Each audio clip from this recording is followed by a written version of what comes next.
Lorsque Paul Biya lui-même dit en 2022, à l'occasion de la visite d'Emmanuel Macron au Cameroun, que le moment venu, il se prononcera s'il doit aller au village ou pas. Si on demande à M. Samuel Mott, est-ce que Paul Biya s'est donc déjà finalement prononcé, il ne vous dira absolument rien. Absolument. Mais il dit qu'il est candidat. Elle s'est déjà prononcée. On me posera la question tout à l'heure. Non, je vais répondre. Vous n'êtes pas journaliste, il j'attends la question mais il ne s'est pas encore prononcé. Et je crois que c'est sur cette déclaration que se base M. René Emmanuel Sadi, qui est prudent dans la communication, il est moins émotif et dit nous sommes dans du 50-50, même si à l'intérieur il est convaincu que Paul Biya sera candidat, mais il laisse quand même des garde-fous parce que l'article 27 qui est évoqué par M. Jacques Famondongo ne fait pas de Paul Biya le prisonnier du RDPC. Paul Biya est d'abord une personne qui jouit de son libre arbitre, de toute sa liberté, qui peut également connaître des moments de faiblesse. Dire que Paul Biya est déjà candidat d'office, pourtant il ne vous a pas encore dit qu'il sera candidat, je crois que c'est un terrible risque. Si Paul Biya maintenant décide, il se lève un beau matin, il peut avoir, c'est pas nous tous nous avons des humeurs, il peut se lever un bon matin et vous dire moi je ne suis plus dans l'affaire. On fait comment? C'est M. Jacques Famondongo qui sera totalement ridicule. Et M. René Sadi gagnerait en hauteur et en responsabilité dans sa communication. Donc je crois que la communication de M. René Sadi est assez responsable, même si on sait que Paul Biya sera candidat, comme lui-même il avait dit officiellement qu'il va se prononcer, attendons qu'il se prononce et on saura donc s'il est candidat ou pas. Et ce qui est encore plus curieux, c'est que Monsieur l'honorable Mott veut balayer d'un revers de la main des choses assez graves qui ont été publiées ou alors mise à l'attention de l'opinion par l'édition de jeudi de la Nouvelle Expression. Vous voulez que je vous reprenne quelques propos pour nous dire qu'effectivement, on est toujours dans la logique de la convivialité entre deux membres du gouvernement. Je prends quelques extraits. Pour qui vous prenez-vous? Voilà. Ça, c'est les paroles d'un journaliste qui était présent. Votre imposture doit s'arrêter. Je crois que si les propos relayés n'était pas vérifié, on serait en situation de demande de droit de réponse ou alors de saisine même du CNC pour estimer qu'on a trafiqué une communication pour la faire porter à un membre du gouvernement. Je crois que ceux qui ont fait le travail, la position de jeudi méprisant le sérieux de la Nouvelle Expression et l'assise journalistique de la Nouvelle Expression dans le recoupement de l'information, dans le suivi de l'information, dans les relations avec des sources sûres. Je crois que M. Séverin Tchonko ne peut pas prendre le risque de laisser publier un tel papier. Donc je crois que M. Samuel Mott, en attendant que vous nous démontriez que ce qui a été dit est faux, nous faisons confiance à la Nouvelle Expression et nous vous disons que les propos tenus par les uns et les autres trahissent un état d'esprit assez chaotique dans les relations entre les différents pontes du pouvoir. Et cela rentre en droite ligne de ce qu'on a toujours observé depuis un bon nombre d'années. Vous savez, la faiblesse de Paul Biya, l'absence de Paul Biya, l'effacement de Paul Biya de l'arène fait naître des prétentions. Et ces prétentions sont affichées avec des clans affichés. L'affaire Martinez nous a permis de voir comment il y avait des fissures étanches entre les membres du système, avec la constitution des clans, avec des communiqués et des contre-communiqués, avec des actes et des contre-actes qui ont été produits par les uns et les autres. Donc, nous ne pouvons pas venir sur le plateau dire aux Camerounais qu'au regard de ce qu'on a lu, de ce qu'on a observé, il y a la sérénité ou alors il n'y a pas vraiment une certaine cacophonie. Mais ce que vous devez admettre, M. Samuel Mott, c'est que quelles que soient vos positions, que M. Paul Biya soit candidat, qu'il ne soit pas candidat. Je crois que la dynamique de changement en cours me semble irréversible, sauf à faire recours peut-être à autre chose. Chez nous, les petits, il y a ce macabo fantôme qu'on appelle Abango Momoro. Le macabo fantôme, une fois qu'on vous le sert, un de vos parents va mourir. Une fois qu'on vous a déjà servi le macabo fantôme.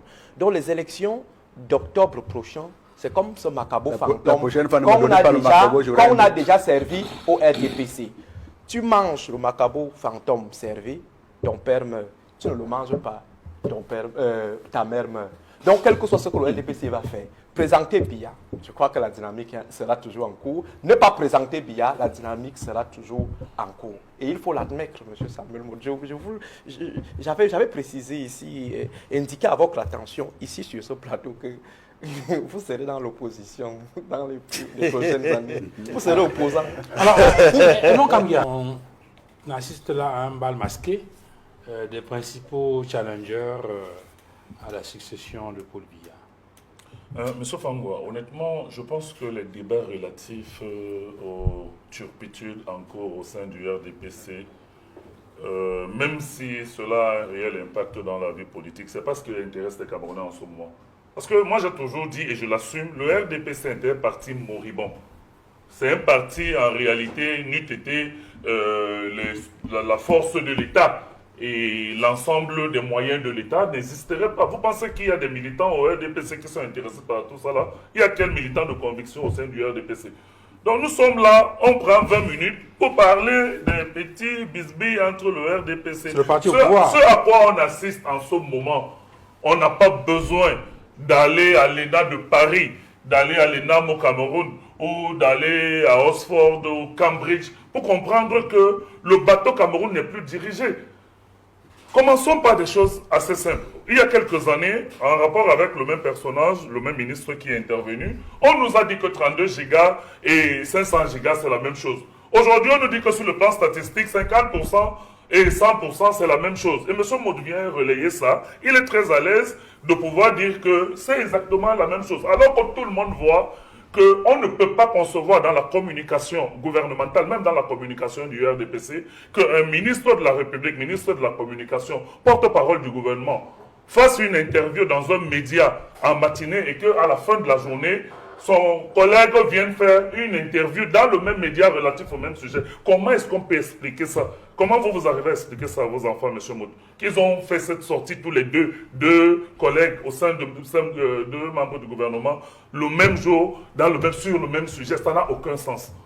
Et cela traduit tout simplement le malaise et le mal-être désormais qui habitent votre parti en rapport avec des questions liées à la succession de M. Biya. Je suis quand même curieux de savoir que notre pays, qui est devenu une grande curiosité planétaire, est le seul pays au monde où, après la convocation du corps électoral et moins de 3 mois avant la tenue de l'élection, votre candidat que vous exaltez lui-même ne s'est pas prononcé sur sa candidature. C'est-à-dire tout le monde qui va concourir à l'élection présidentielle à venir s'est prononcé sur sa candidature. Le président Kamto a dit qu'il est candidat à l'élection depuis le 10 décembre 2023. Cabral Libé s'est prononcé, Joshua aussi s'est prononcé. Pratiquement tous les candidats se sont prononcés in situ personnel. Mais au RDPC, on a des turiféraires qui nous chantent des louanges à longueur de journée sur une candidature qui n'existe pas encore. Est-ce que, et le journaliste M. Bovivier a posé la question au ministre Famine Ndongo en disant que quand est-ce que vous avez vu le président de la République pour la dernière fois? Il n'a pas été capable de répondre. On lui a demandé sur quoi il se base pour qu'ils disent donc que le président est candidat à 100%. Il n'a pas été capable de répondre. Le même président, vous l'avez tous rappelé ici, a dit que le moment venu, il se prononcera. Alors arrêtez vraiment avec ce jeu. Votre parti politique en ce moment, quand vous décryptez l'ensemble de ce qui se passe, et vous n'allez tromper personne, le parti va à volo. Parce que premièrement, vous n'avez pas de candidat. En deuxième position, il y a des personnes qui contestent de plus en plus les hautes instructions au sein du même gouvernement qui disent que non, nous ne sommes pas d'accord avec cette perception qu'il y a à ce que quelqu'un convoque les élus du RDPC et les hauts cadres du RDPC. Alors que, pour vous rappeler, le ministre secrétaire général à la présidence de la République n'est pas lui-même membre du comité central, il n'est pas dans les organes, n'appartient pas aux organes dirigeants du RDPC. Donc vous, en tant que membre du RDPC, je pense que vous devez mettre de l'ordre. À moins que vous continuez dans la confusion entre le RDPC et l'État. Mais si nous sommes dans les affaires de l'État, il y a sur le plan administratif une nomenclature de mesures et d'actions à mener. Mais sur le plan purement partisan, je pense que si le RDPC doit siéger ou consulter ses élus, ça se passe avec un certain nombre d'ordonnancements liés à votre parti. Donc, c'est pour répondre à votre question et vous dire que effectivement, ce à quoi nous assistons aujourd'hui est indigne d'un parti qui est au gouvernement depuis 43 ans et qui est complètement perdu face à une situation qui semble leur échapper. Mais moi, je voudrais dire et m'adresser plutôt aux Camerounais qui, aujourd'hui, sont effectivement dans ce que vous appelez l'espérance. Mais une véritable espérance liée au changement radical qui va s'opérer le 12 octobre lorsque votre gouvernement aura disparu, lorsque nous vous aurons battu aux élections que nous voulons libres et transparentes, et lorsqu'on aura une nouvelle approche de gouverner ce pays pour le sortir de l'abîme dans lequel vous allez le laisser. Parce que personne ne peut imaginer un héritage de 43 ans qui puisse nous conduire à ce à quoi nous assistons dans ce pays. Peut-être que vous êtes très satisfait lorsque vous sortez de chez vous et que vous ne pouvez pas faire 50 mètres sans passer par 40 nids de poules et que vous êtes obligé de changer vos amortisseurs, vos bras pratiquement tous les jours. Peut-être que ça ne vous dit rien. Peut-être que la dernière fois où vous étiez à Yingi, vous étiez très content de l'état de l'infrastructure routière. Mais je veux dire ceci, monsieur Duval Fangwa. Le RDPC est voué à sa propre mort. Ce qui tient aujourd'hui, c'est l'illusion que le chef de l'État est encore là, et en tant que président du parti. Je vous mets au défi qu'on se retrouve, et Aristide disait tout à l'heure que l'honorable Maud, c'est les futurs opposants. Qu'on se retrouve ici dans quelques temps, le RDP, ça sera exactement comme le PDG au Gabon. Vous vous souvenez, lorsque le lendemain de la prise de pouvoir par M. Olingi, on a vu tous les partisans du PDG sortir et brûler tous les effigies du PDG comme s'ils n'ont jamais appartenu au PDG. C'est exactement ce qui arrivera avec le RDP. Alors cette division au sein de cette formation politique, ça fait du jeu de l'opposition?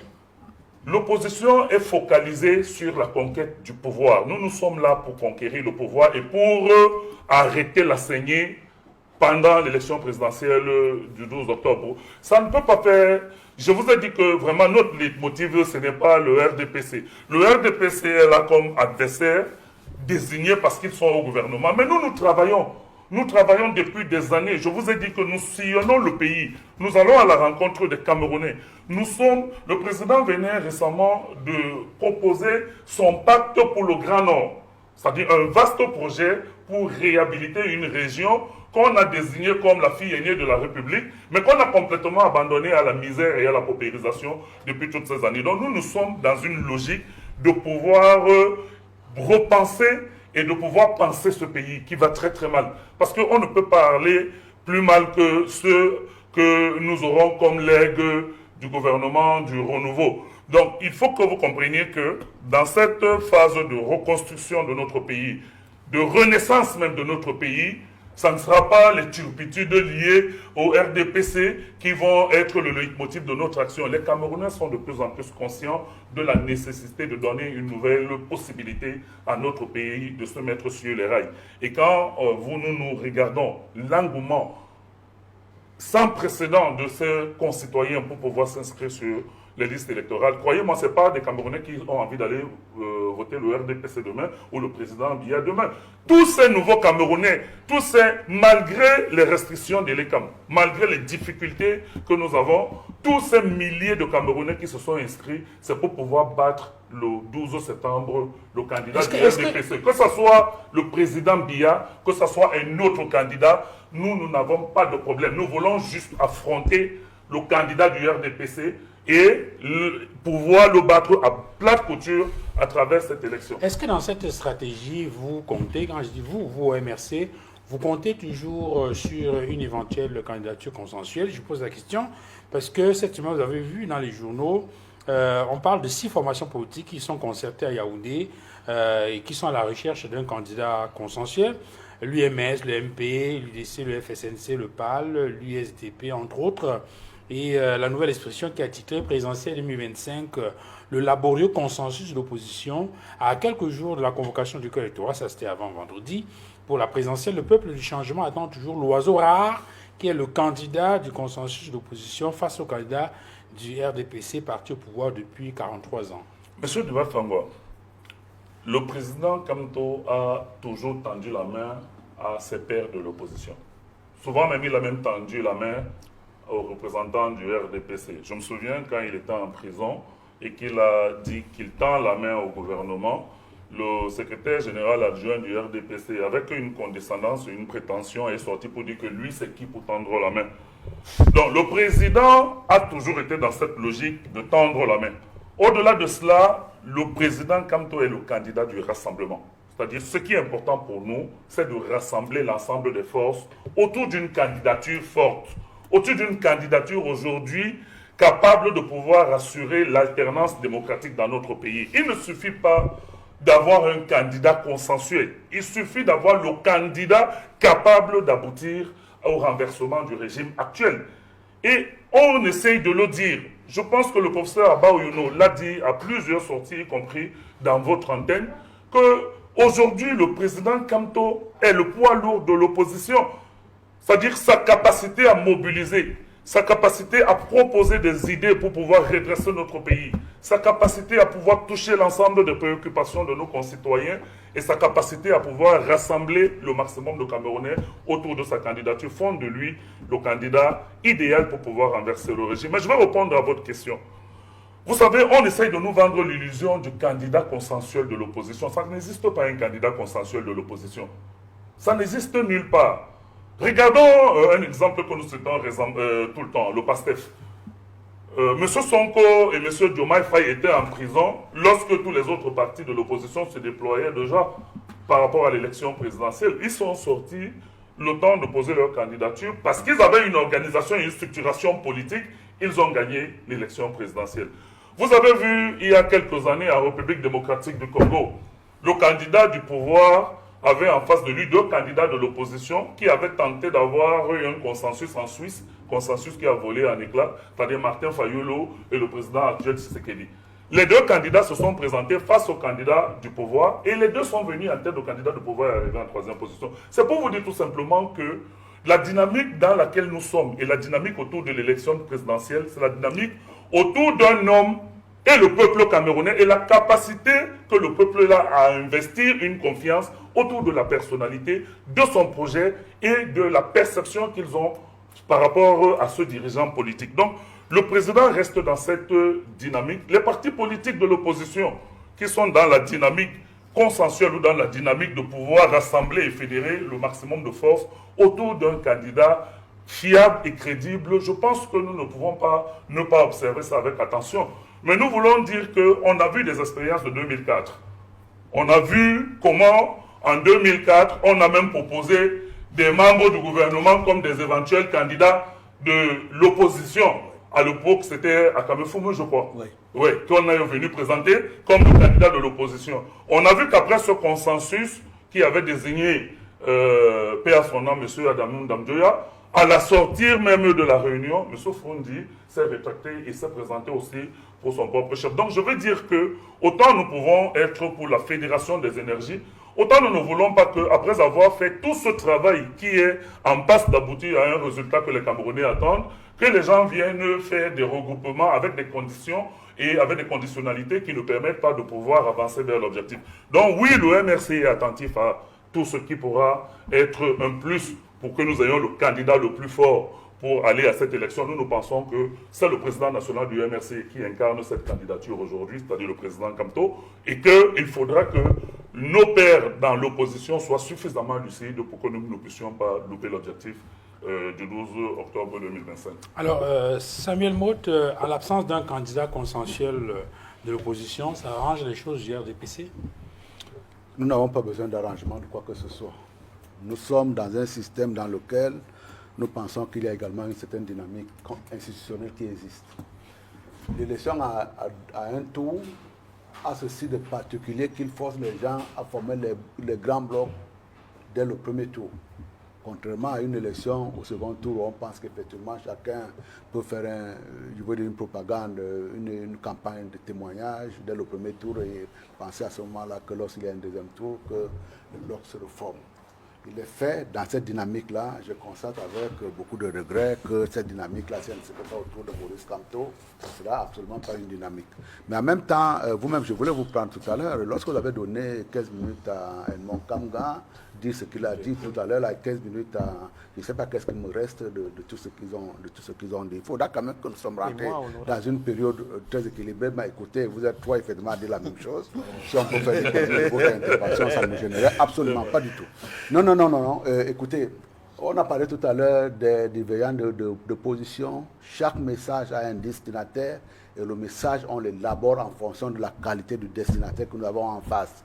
Ce que vous percevez comme étant des divergences, des distorsions, des imbroglios, des déchirures, en réalité, si c'est un motif de fonder une espérance de renversement, de dynamique, de renversement du pouvoir, ou alors de dynamique de changement, en fait, ça me paraîtra, ça s'avérera assez rapidement comme étant des espérances vaines, et je crois qu'il ne faudra pas insister là-dessus. En ce qui concerne la candidature du président de la République, mais là également, suivons à travers le monde, les présidents sortants ont toujours eu, à travers les élections que j'ai suivies jusque-là, des réflexes qui les sont propres.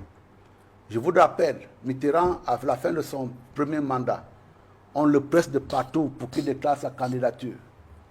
Et au détour, il résiste à la déclarer, même si en lui, il est déterminé à être candidat pour sa réélection. Et au détour, quelques temps après le temps imparti qui était donné au candidat, au détour d'une balade en province, il suggère à un de ses partisans, posez-moi devant les caméras, si je suis candidat, à ce moment-là, je répondrai.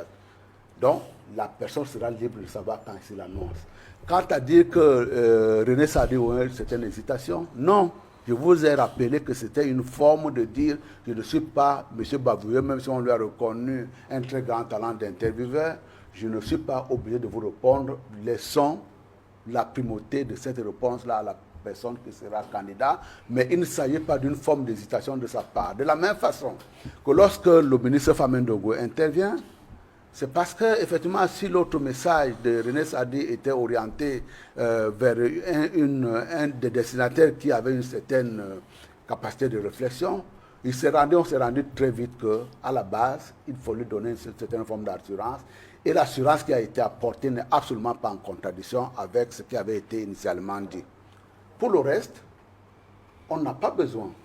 Nous préparons sereinement cette élection-là, avec un candidat qui existe et que nous connaissons, qui est le président Paul Biya. Et il en sera ainsi. Mais attendons, on voit dans 9 jours, quand les candidatures seront déposées, on verra si on aura en face de nous une candidature différente. Après maintenant, chacun de nous aura le temps de déployer. J'ai entendu tout à l'heure qu'il y a un très grand programme qui changera tout le Grand Nord. On le verra très bien à l'analyse. Qu'est-ce qu'il contient? Qu'est-ce qui a été fait jusque-là? Et qu'est-ce qui n'aurait pas été fait alors qu'il y avait un certain nombre de ressources qui avaient été dégagées? Mais encore une dernière fois, lorsque j'entends un certain nombre de personnes hurler sur leur capacité à transformer le Cameroun, vous savez, c'est un sacré avantage dans la vie que de n'avoir jamais rien fait. Mais il ne faut pas en abuser. Les gens qui sont, le gouvernement actuel, il est à pied d'œuvre, il travaille. Et dans tous les secteurs de la vie sociale, nous avons progressé. Après, maintenant, dans le cadre... Mais justement, il peut se permettre de rire. Et je voudrais encore rappeler cette phrase-là. C'est un sacré avantage dans la vie que de n'avoir jamais rien fait. Parce que quand on n'a jamais rien fait, on a toute la langue qui est pendue à critiquer. Effectivement, vous n'avez rien fait, vous ne pourrez jamais être critiqué sur rien du tout.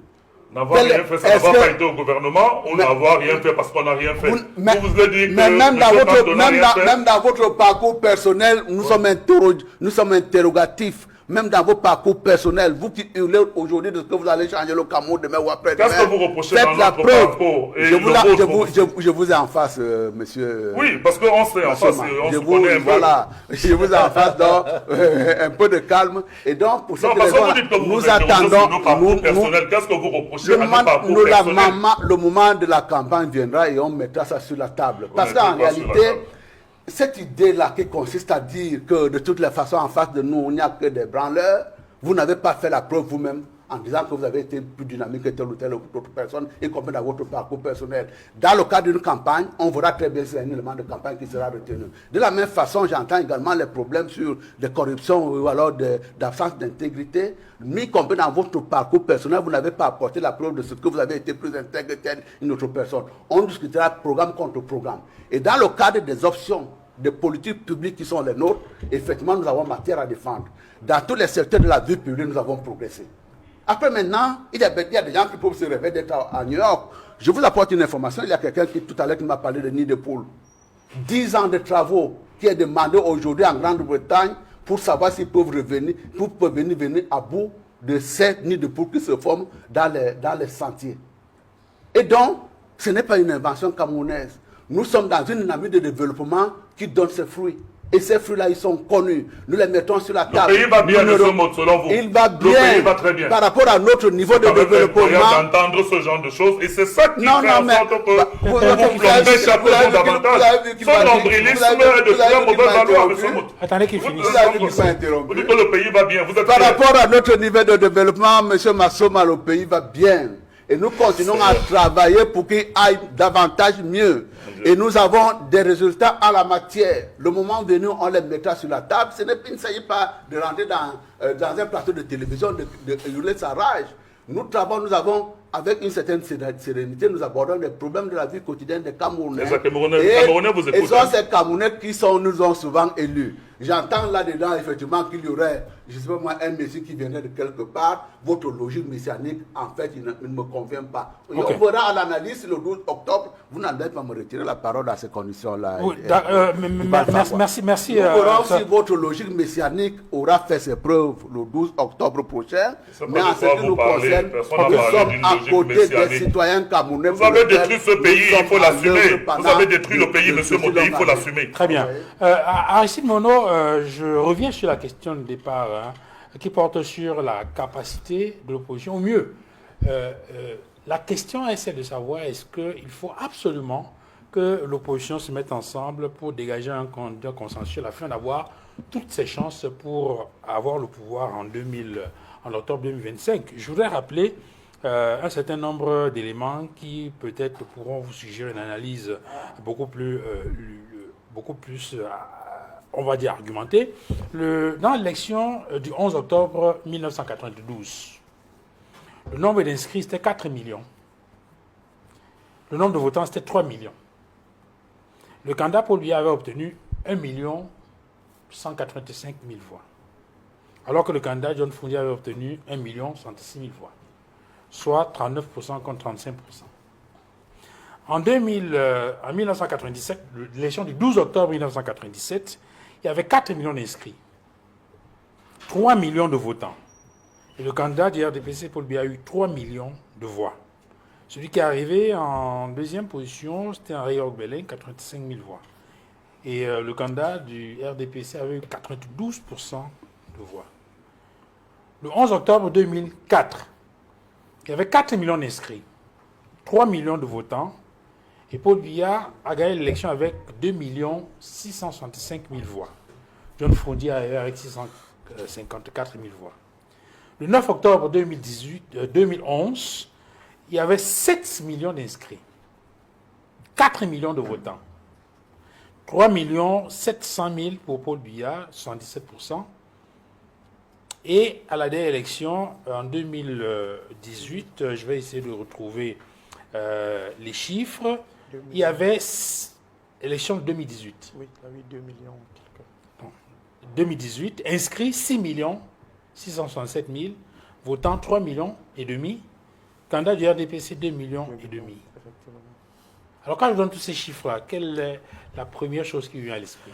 Bon, en fait, on ne peut utiliser ces chiffres que s'ils sont crédibles, ou alors que s'ils représentent vraiment la réalité des voix exprimées dans les urnes. Oui. C'est pourquoi je m'abstiendrai de les exploiter pour essayer. Ce sont des chiffres officiels. Oui. Voilà. Ce sont des chiffres officiels. Oui, effectivement, parce que je sais là où vous voulez amener l'analyse, à dire qu'il y a émiettement des voix et que s'il y a consolidation autour des coalitions, forcément, on fera un chiffre qui va concurrencer le chiffre de l'ordre dominant. Mais l'analyse qu'on peut faire, c'est on peut aussi regarder les chiffres du candidat du RDPC qui a été vainqueur de toutes ces élections. Et on remarquera que après le flop entre griffes de 92, il a eu 1 million.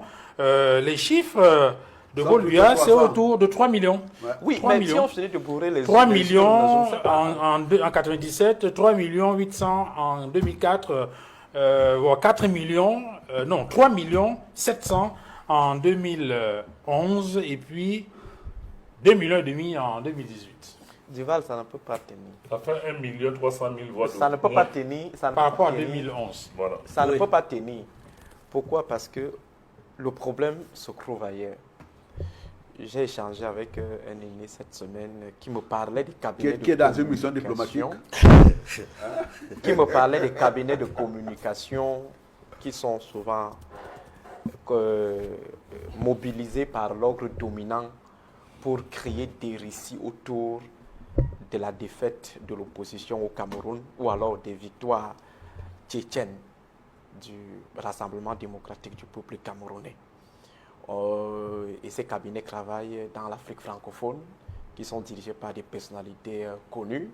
On a par exemple le cabinet Havas de Stéphane Foulks, qui a géré la conférence Investir au Cameroun en 2016. Nous avons Anne Meyo, son cabinet Image 7, qui a travaillé avec le président, je crois, Macky Sall et Alassane Dramane Ouattara. Ce sont en fait des réseaux de communication France-africains en un seul mot, qui ont été déployés, mobilisés pour légitimer et justifier les hold-up électoraux en Afrique francophone. Le problème en Afrique, ou au Cameroun en particulier, ce n'est pas une question de coalition ou de non-coalition des opposants. Le régional Massouma l'a dit tout à l'heure, dans aucun pays au monde, on a assisté à une situation de candidature unique de l'opposition.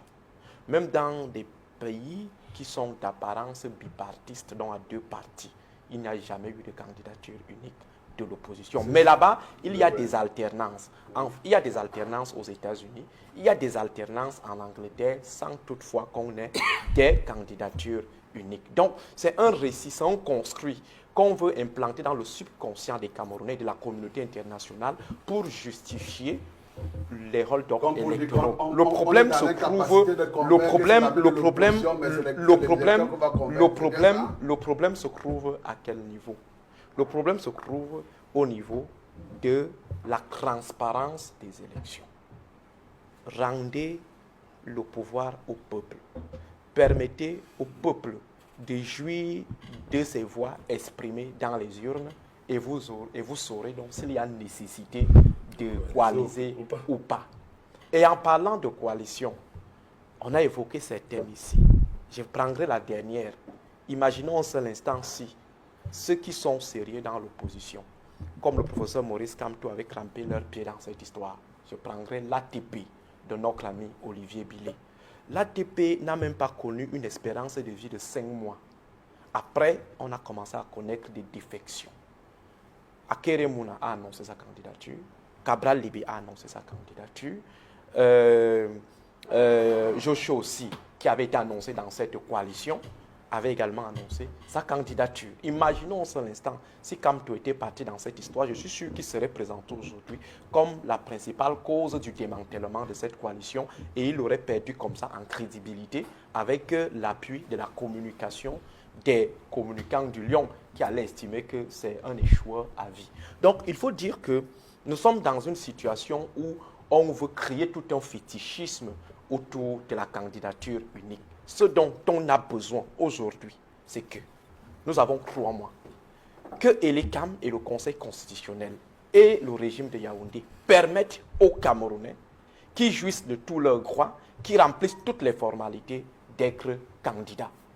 Deuxième chose, permettre à ces candidats de se déployer dans l'ensemble du territoire national sans obstruction, sans acte d'agression ou de répression. Après qu'on permette aux Camerounais d'aller dans les urnes, de s'exprimer, qu'on permette aux observateurs de travailler librement et qu'à la fin, les organes en charge d'organiser et d'arbitrer organisent objectivement et arbitrent objectivement.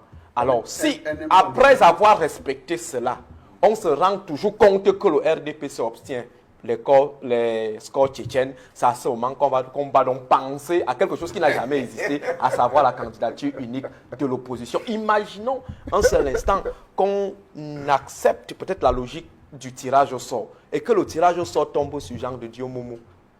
je ne sais pas si on va s'en sortir. Ou alors sur Jean-Jacques Ekindi. Le tirage au sort pour choisir le candidat consensuel de l'opposition, ça tombe sur Momo ou ça tombe sur Jean-Jacques Ekindi, qui quitte d'abord son parti pour aller d'abord squatter au RDPC et il revient un autre jour organiser un congrès, il place une personne, il revient encore un autre jour. Imaginons un instant. Donc, je crois que nous ne devons pas être dupes. Comme l'a toujours appelé le professeur Abba Ouyono, nous avons quelqu'un qui présente des états de service au niveau de l'adversité face au RDPC. Tout le monde l'a vu à l'œuvre. Implantation territoriale, mobilisation des ressources, statut charismatique, investissement sur le terrain. Je ne sais pas si c'est en moins d'une semaine qu'on va créer des GES et les groupes de Douala, qu'on va créer un groupe qui va encore venir réfléchir sur quelque chose qui existe déjà. On a fait ça en 2004. On a envoyé Adamo Damjoya devant. Madame Damjoya a obtenu combien? 4%. Ni John Funzi, qu'on avait mis de côté, avait obtenu combien? 17%. Donc il aurait été préférable qu'on mette immédiatement ni John Funzi